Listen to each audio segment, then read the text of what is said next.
Isa sa mga huling habili ni Pope Francis ay ang mahimlay sa simbahang lagi niyang dinarayo sa Roma, ang Basilika ng St. Mary Major. Tanda ng kanyang matinding debosyon sa Birheng Maria na dala niya maging sa pagpanaw. Tell you something close to my heart. Nang kausapin ni Pope Francis ang mga taga-Tacloban noong 2015 para hilumin ng mga pusong dinurog ng Super Bagyong Yolanda noong 2013, tengan la seguridad que el amor y la ternura de nuestra madre no defrauda. Please know that the love and tenderness of Mother Mary never lets you down. No estamos solos. We are not alone.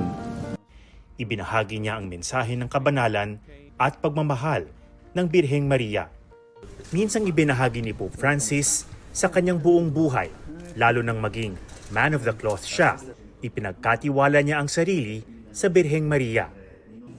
Isa nga sa mga pinuntahan niya mula nang ma-discharge sa ospital noong Marso, ang Basilica of St. Mary Major noong April 12. Nakaugalian na ni Pope na bago umalis ng Vatican at pagkabalik niya sa Roma, nagpupunta siya sa basilikang ito.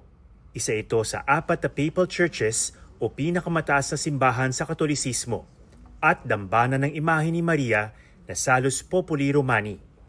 At sa kanyang pagpanaw, kabilang sa mga huling habili ni Pope Francis, ang mahimlay rito sa tahanan ng Ina ng Diyos, na maging payak lang ang kanyang libingan, walang anumang dekorasyon at nakasulat lang ang kanyang pangalan sa Latin, Franciscus.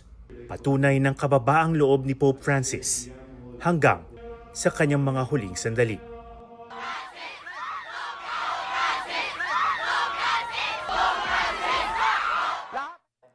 Huwag magpahuli sa mga balitang dapat niyong malaman. Mag-subscribe na sa GMA Integrated News sa YouTube.